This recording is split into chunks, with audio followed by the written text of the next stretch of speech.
Well, welcome to the seventh installment of the living history of Bill Thomson. I'm Relendra, and I'm interviewing my father, Bill Thomson, about his life and memories and experiences and stories of living this life.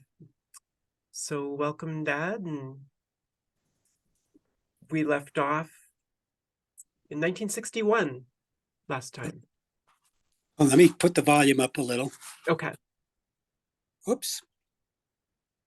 Okay, I think I got it now. All right. Yeah, that's good. Yes. Where we left off last time, you were at Stanford. You had decided to take this job in Boston with Avco, Uh-huh. and you had said you wanted to go to Boston because you had heard that there was a large amount of women compared to the amount of men in Right. Boston.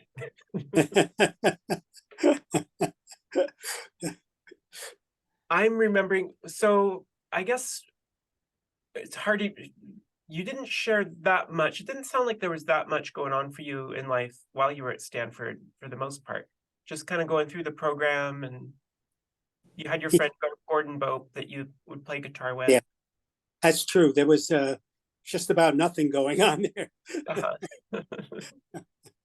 I do remember you saying in the past that you felt that you received better education or had a better experience, not at Stanford, but at other, like maybe at Pratt. I don't know if that's accurate. Pratt, me? Yeah. Yeah, very true. Uh-huh. Well, anything else? Can you think of anything else you want to share about Stanford before we move on, or your life at that time? I'm trying to think. Well, I ended up meeting Gordon Bope, Mm-hmm. and then another guy that was in my class. I ended up being best man at his wedding. Okay. And then there was another guy, Steve Wheel, that I lost track of Mm-hmm. a long time ago. But there is one funny story, though. Gordon Bope was older than us, and he Okay. looked older than his age. Uh-huh. So we went, I think we went golfing one time. I think my only time I ever went. And afterwards, we went to a bar to have a beer. And the bartender went around, he was going to check IDs. So he checks my ID, and he checks Steve Wheel's ID, but not Gordon's. And Gordon starts chiding us and saying, they stopped checking my ID when I was, such. And the bartender looked, and he asked what I wanted. He asked what Steve wanted. Then he said, "What would your father like to have?" So we bought the bartender a drink. Uh-huh. It's funny how I remember those stories. Yeah. It's little moments like that stick out. Yeah. Well, I remember you telling me a story about your journey across country to Boston, and I thought that was a good story. This is after I was married. No, when you left Stanford, you went Oh, out and asked for yeah, a the travel Jewish companion. guy. Yes. Oh God, yeah. No wonder I forgot about it. God, talk about obnoxious. Yeah. So he had advertised at Stanford on the bulletin board that he was traveling back east, and looking for somebody to share the costs. And he had a car, Right. and I did. No, you had a car that broke down. Yeah. Oh yeah. And then you just didn't replace it. You just didn't have. Yeah. I would never have tried to take that across country. Yeah. Okay. So we connected, and then started driving off across country. And but he was Jewish. Not that I cared. I don't know where to start, but he was a real pain. Uh-huh. And so we here we are driving all the way across country, and it was on a Friday evening, I guess it was, and we get to Chicago. Well, it turned out he's got all these relatives in Chicago. Okay. So he says, "Oh, we're stopping here." I said, "Oh, oh." He says, "Yeah, I've got family here." And I said, "Oh, okay." So then he starts driving, and he says, "I'll find a YMCA for you." I said, "So I won't be staying with you?" He says, "Well, no, because you're Goyam." Uh-huh. so, so I go to this unbelievable YMCA right in the loop of Chicago, which is where all the crime is and everything. Okay. I've locked the door. I've got furniture up against the door. Yeah. But anyway, so I survived the evening, and the next morning he picks me up on a Sunday morning, Mhm. and we're going to drive to the East Coast. Well, he had relatives in Boston, and of course, my parents were in New York and New York area.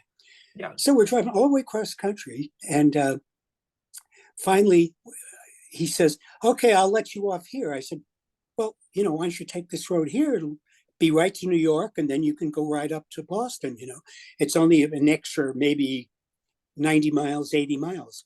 No, he Uh-huh. says, "I don't want to do that." Uh-huh. And and then I told him what I was going to do to him. Uh-huh. So anyway, he finally did do that. And then he drives up to, my parents met me and dropped Uh-huh. me off. So I was going to work up in Boston at Avco.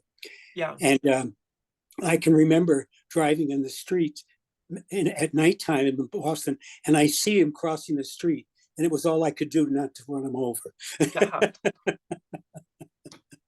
I mean, I could see where people become, anti-Semitic when they get around people like that.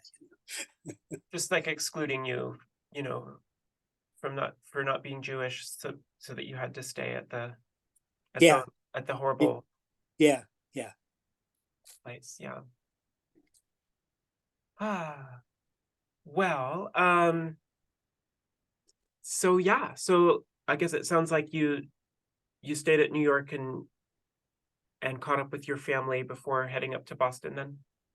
Yeah, when I got to New York, I had saved up enough money, and actually in graduate school, that I had enough money to buy the Austin Healey. And Okay. I had my mom go up to the Austin Healey dealer in New York City because she worked in the city Okay. and ordered it. And I went up and picked it up as soon as I got there. So I had this white Austin Healey. Huh. So yeah, tell me about the Austin Healey. What is that? That's a car. I know Austin Healey. it's a type of car. What type of car is It's a what's it like? sports car. Okay. I'll send you. I've got a photo of it, and Well, I'll. just for the recording to describe kind of what it's like. What's that? For this recording, I was wondering if you could describe Yeah, what an it's Austin it's Healey is like. it's all white. It's a sleek sports car, very Uh-huh. low to the ground. Uh-huh. And in fact, one of the biggest problem was it was so low to the ground. Of course, I was going to work up in Boston, right? Yeah. And Boston's city streets to this day are a mess. Uh-huh. And so I was only driving probably about a month, and the tailpipe fell off because I Oh, kept hitting all these potholes. yeah. uh, anyway, Well, how did you know you wanted an Austin Healey? you know, oh, I remember. Huh? Uh, one of the guy I met at Stanford, and we roomed together for a while, Jim Yeah. Bray. Hmm. He had a Corvette, Okay. and that was my first introduction to a sports car. Okay. And now I can't remember why I settled on a Austin Healey. I think I must have started looking it up, and I Okay. liked the way it looked, and I had saved up enough money, Uh-huh. so I asked my mom to, buy it, and I sent her the money for it, Okay. and it was there when I went up to New York and drove it back to Staten Island. Okay. And I remember the first trip I took, my one of my best friends from high school, Jack Vesey, Hmm. was still there, and we wanted to go down to the Jersey Shore, and so I had this Austin Healey, so we drove down to the Jersey Shore with the top down. It was pretty Uh-huh. cool. Yeah. We thought we'd pick up girls, but that didn't work out very well. Okay. Well, Yeah, that's what Boston's for, huh? yeah. Um, so yeah, so you're about headed up to Boston. Maybe I thought I'd check in with you about your brother Tom. he would have been about 20 years old by this point. You My haven't said brother? much about him. Yeah, I was wondering kind of like what he was doing in life at this point.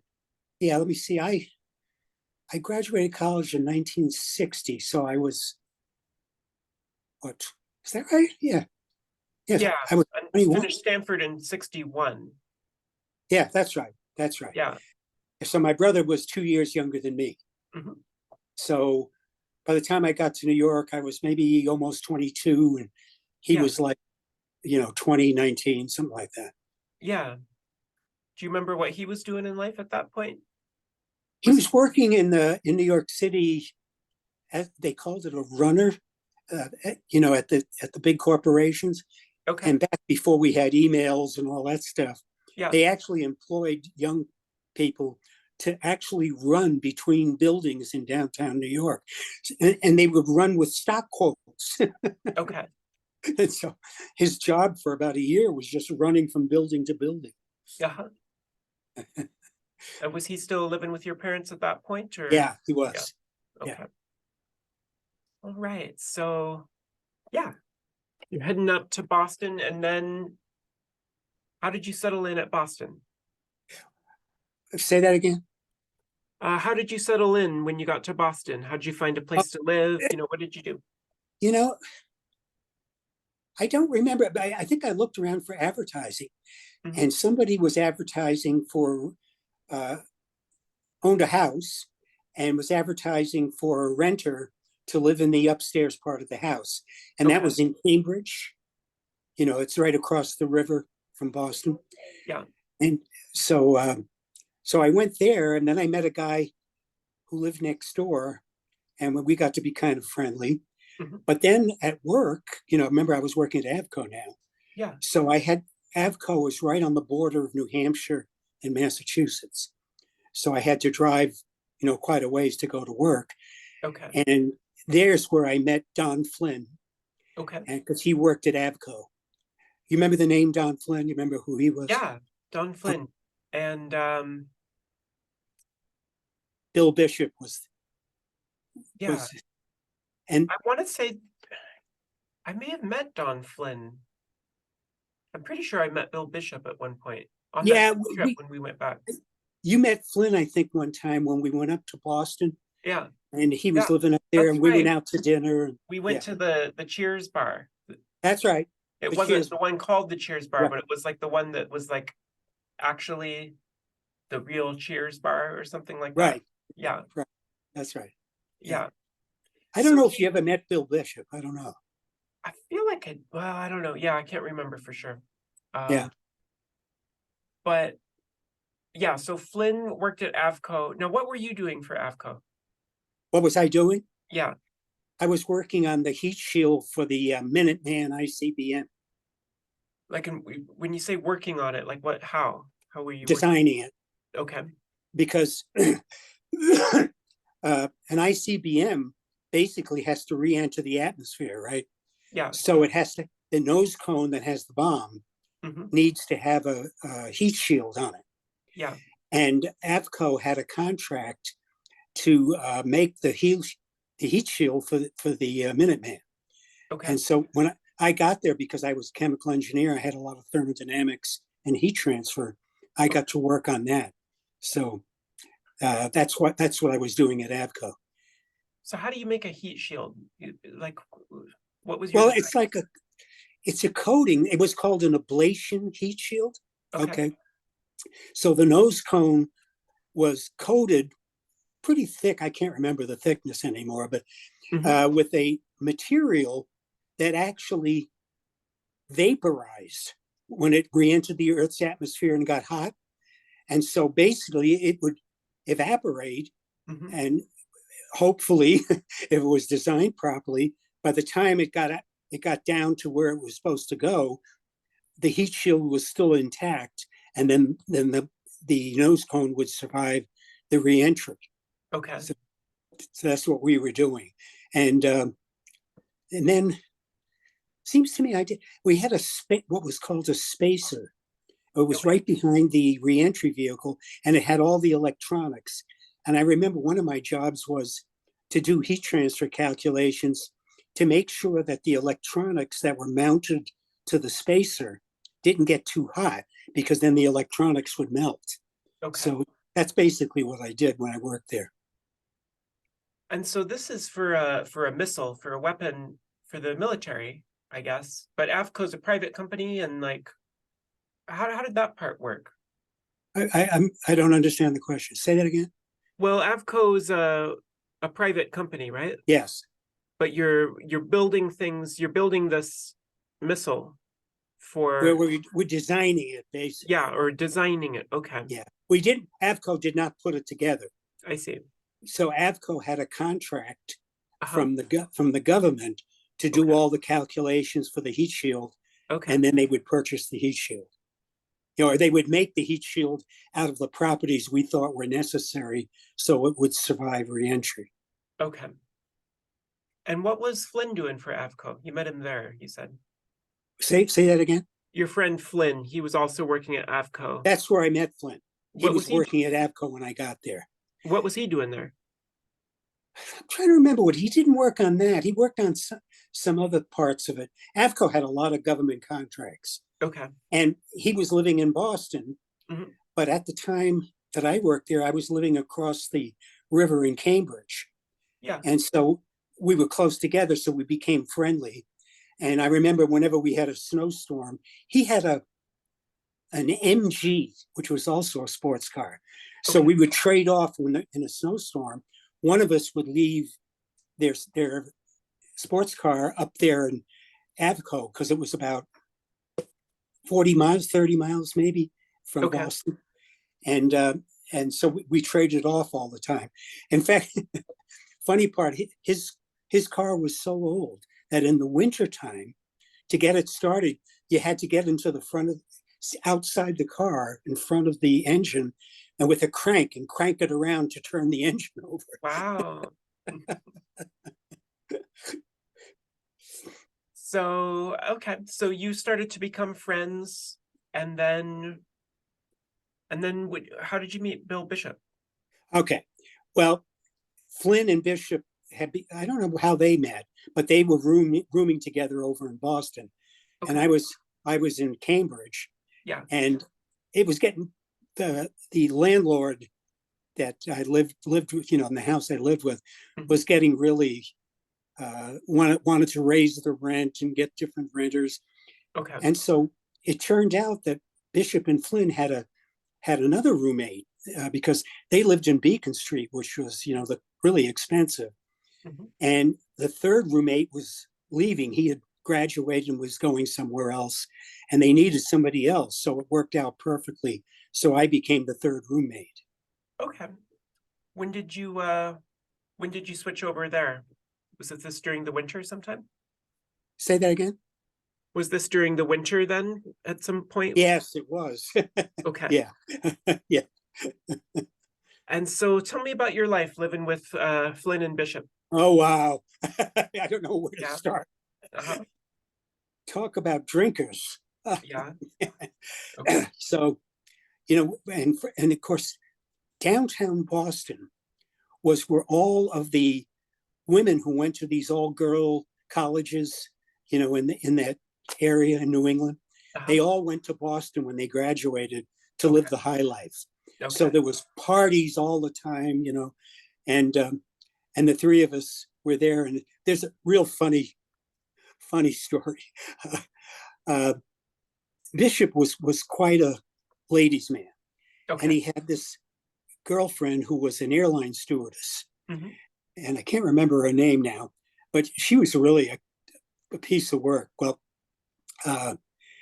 what we were working up in New England, and there was a gal who worked up there, and she wanted to go to some kind of a presentation in Boston, but it got over late at night. So we said, well, you can stay at our apartment, you know. Uh-huh. So we shared a big bedroom with three beds in it, the three of us. And so she slept on the couch out in the living room, but that's where the phone was. Well, Bishop had this stewardess who was nuttier than a fruitcake, who came back from one of her trips and calls up, and we had already gone to bed. It was like midnight, you know, and this gal was she drank a lot, and I think she was drunk. So she calls up, and of course the gal answers the phone because that's where the phone was. And then she says, "Where's Bill?" And so she says, "He's sleeping." Uh-huh. And she says, "With who? You?" And then she starts screaming obscenities at him. So she comes and she bangs on the door. She says, "There's some crazy person on the phone." Uh-huh. And Flynn and I turned to Bishop. We said, "Go do your duty." So he had to go over to her place and sleep with her to make her happy. Okay.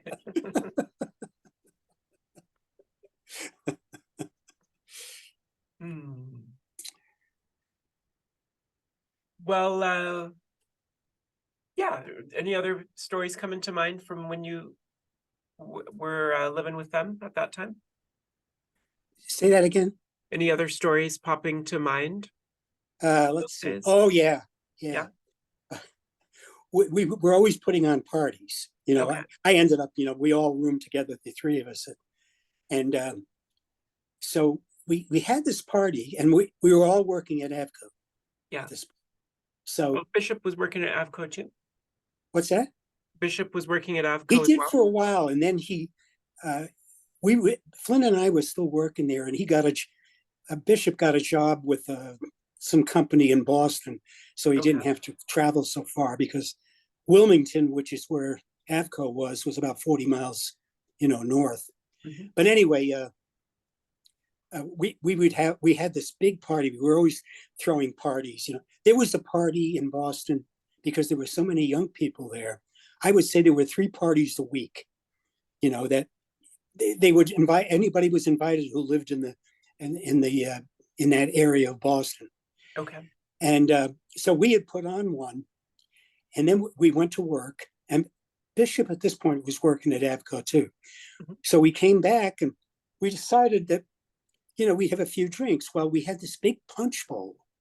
I mean, it was really large. I think that Bishop had borrowed it from his girlfriend. And I mean, it was huge, it was probably a foot in diameter, Okay. Anyway, so we had some left over. And so I remember we were chugging it out of the big bowl, and Bishop had the big bowl, and we had a fireplace that we never used. Mm-hmm. And all of a sudden, he got this great idea to throw this big, expensive bowl into the fireplace, and it Oh, wow. broke into all these pieces. Wait, that was just an impulse, just kind of Yeah, like oh yeah. a wild thing to do. Yeah. There were always impulses. Here's another one. Okay. Flynn had a rifle. Yeah. And at one point, after one of our drunken binges, Mm-hmm. Flynn got out his rifle, and we were sitting in the living room, and there was something glass. I don't remember what it was in the kitchen. Okay. He gets out his rifle. Remember, we're in a basement apartment in Boston. Yeah. And he shoots his rifle and breaks it. I mean, boom. What did he shoot it at? What's that? What did he fire at? We were in the living room, and the thing he was shooting at was in the kitchen. Well, what was he shooting? It was some kind of big glass pitcher of some sort. Yeah, he just wanted to see it break. Well, what happens when you fire a gun at something that's in the house? Does the bullet end up in the wall? Well, we were in a basement apartment, so there was nobody across the hall or anything. Not that it would have made any difference to Flynn. Well, I mean, even if there wasn't somebody across the hall, did the bullet end up in the wall then? Like when he did that? I don't even remember. It's just like, whatever. I guess there's a bullet in the wall. Glass. Let's just say it was a crazy time. I guess so. Okay. Yeah, what else? Any other stories coming up? I'm trying to think now. Let's see. I think it's when I lived there, it's when I decided I wanted to see the world and join the Navy. Okay. And the only thing I remember is the physical. The physical was really, first of all, Flynn and Bishop thought I was nuts. Why would you want to join the Navy? But well, I wanted to. What did you tell him? I said, I just want to go and see some places, It wasn't, and the Navy, always on a ship going somewhere. So I thought that would be a good thing to do. And I had a draft deferment, so I didn't have to go, So they thought I was nuts. Yeah. Is this draft deferment because you were working for Avco and that's Yeah, I had a military draft work? firm, right, right, Okay. because I had a secret clearance. Yeah. So, Okay. so Well, before we get into talking about the Navy, let's finish talking about your time in Boston. So now I remember you telling me before that this was a time of like, in addition to all the drinking and partying, that there was a lot of intellectual growth and a lot of you and Bishop and Flynn, you would all have talk and have debates and discuss literature and philosophy and things like that. I didn't quite understand that. Say that again. That the three of you would had a big intellectual life, that you would share ideas and you were doing a lot of reading a lot of the classics, that kind of Yes. We lived half a block away from this incredible bookstore. thing. Uh-huh. And I would go there. I bought all these books. I started reading. That's the first time I read The Catcher in the Rye, Okay. J.D. Salinger's book. Yeah. Oh, I mean, it was just like a whole new world. Yeah. Well, do you remember how that was changing the way you were looking at things, or what do you remember about that? About the bookstore. Well, about the books you were reading, about the ideas that were coming in, maybe Yeah, your change in the way you looked at yeah. the world. Well, everybody in that part of Boston, they were almost all college graduates. So Okay. whenever there was a party, I mean, there were all of these great conversations that went on. Yeah. So a lot of your education was just listening to all of this. Uh-huh. And I was kind of in the minority, growing up like I did. And so it was really very interesting. It was very Uh-huh. challenging. And I was up. That's when I really started reading like gangbusters. Yeah. Prior to that, I had not read very much. Okay. Well, do you remember how that affected you and the way you saw the world? Oh yeah, I mean, it was like a whole new world opened up. Uh-huh. Here were all of these amazing books, and just so I was reading like gangbusters all the time.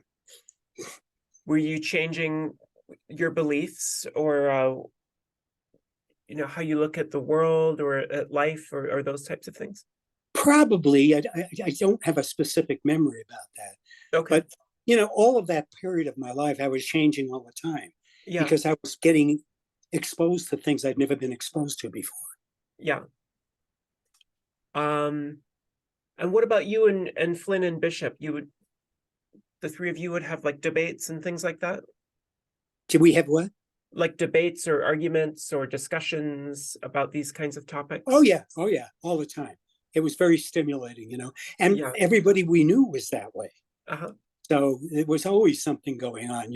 So you got open to, I got open to a lot of authors that I'd never heard of before. And Mm-hmm. that's when I started reading a lot.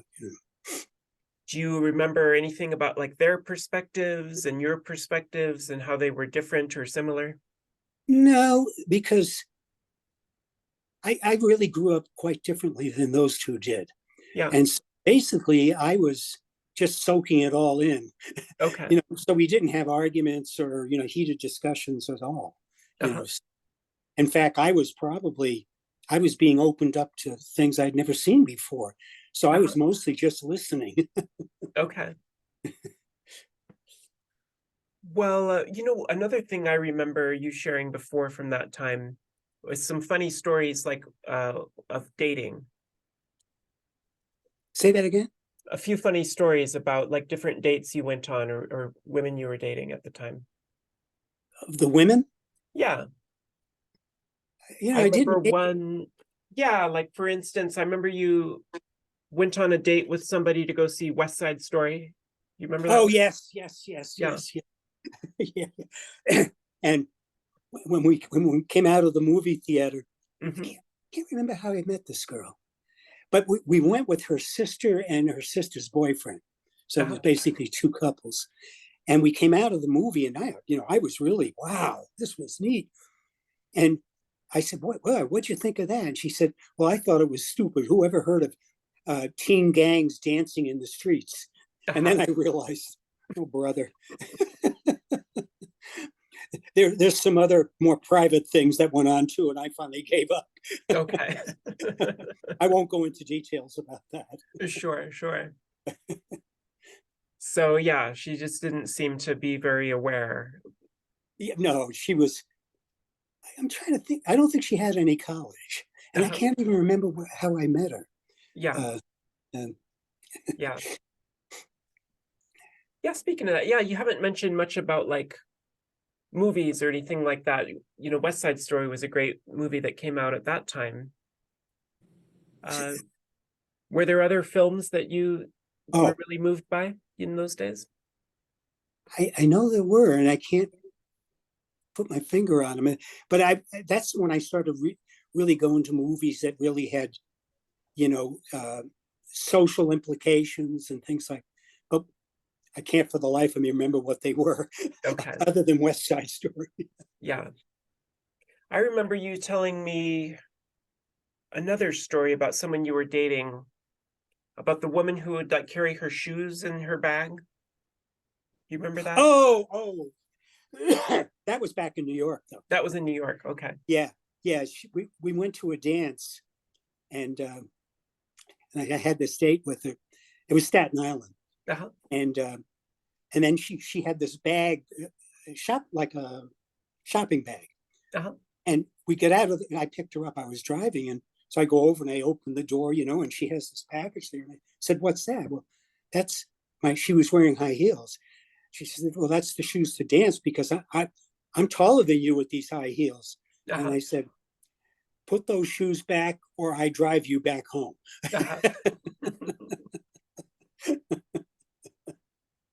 Uh-huh. Anyway, that's the last date we had. Yeah. Do you remember any other kind of funny stories from dating from those days? Uh, well, I only lived there a little over a year. Yeah. And one of the here's a funny story. I don't Okay. think I've told you this, but when I was at, where the heck was I? One of the colleges I was at, we had this sociology prof, Okay. and and oh God, he was awful, Yeah. and he hated engineers, Hmm. and so he mumbled. We had to take this course in sociology, Yeah. and he mumbled a lot, and so the we were all in the back, and when he started mumbling the next period, we all sat up in the front. Then we heard what he had to say, and we all moved back to the back again. But what was funny about it, uh, years later, I worked for a guy. It was at Avco, and he knew this prof because they had all grown up in Hungary. Okay. And this guy had, I said, he had a British accent. He said he just put that on so that he looked like he was really intellectual. Yeah.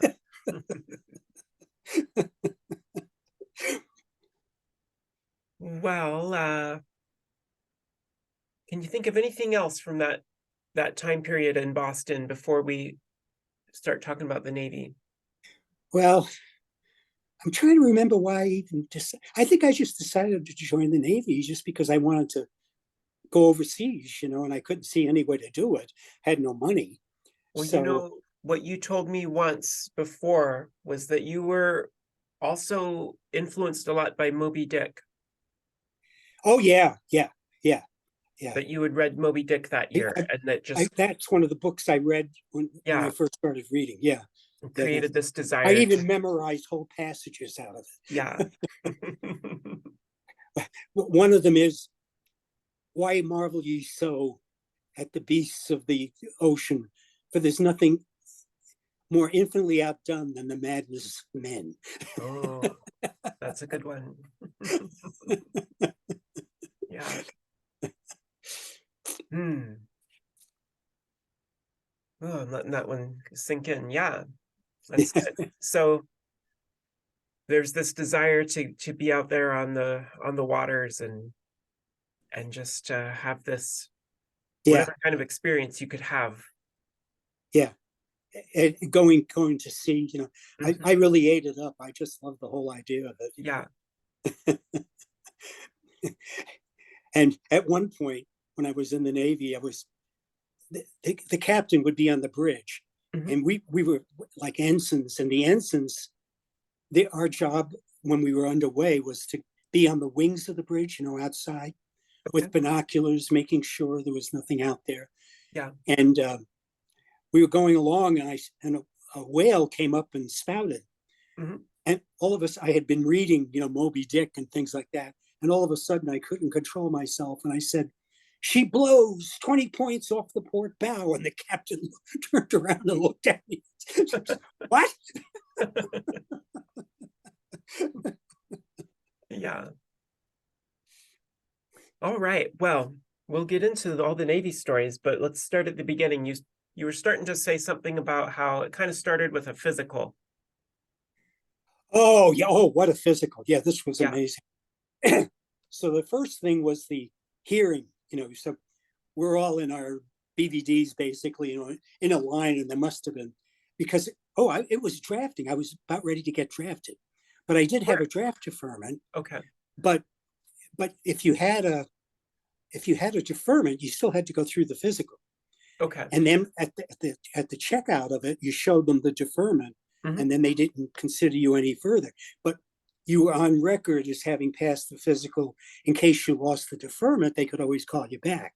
Okay. And so uh, we, basically, it was this crazy doctor. He was giving us a hearing test, and there Hmm. must have been like 20 or 30 of us in a row, and I was way in the back. And his hearing test is he would, I can't remember what he said, but it was always the same thing. Okay. I could hear him at the end of the line. Hmm. And then everybody who came up, he said the same thing. And of course, they said, "What did I say?" And then you would tell them what you heard. Well, I could have told them what I heard way at the back of the line, but it Yeah. was just for show. He'd say, "You pass next." Hmm. And I can't, then the draft deferment, I didn't have the draft deferment yet. You And didn't the have it. draft deferment came in because I was working at Avco. And Okay. finally, all the paperwork went through. So that ended that. Yeah. And so, but was this kind of part of the process that you had to take this physical, you applied for the draft deferment, and then you just started thinking about it and was like, maybe I'm just going to go for the Navy. No, I knew that this is before I ever thought about the Navy. Okay. Uh, I wanted to work. I didn't want to get drafted for sure. Yeah. And but it took a while to get the deferment. Hmm. And so meanwhile, I got a notice that I was, going to get drafted, and you Okay. had to report for the physical. Right. Unfortunately, by the time all of that happened, the deferment came through, and so that ended that. Okay, sure. Yeah. All right. Well, we need to wrap up this installment. We'll pick up Okay. with the next one, starting with entering into the Navy. Okay. All Okay. right. Okay. Right. Until next Bye bye. time.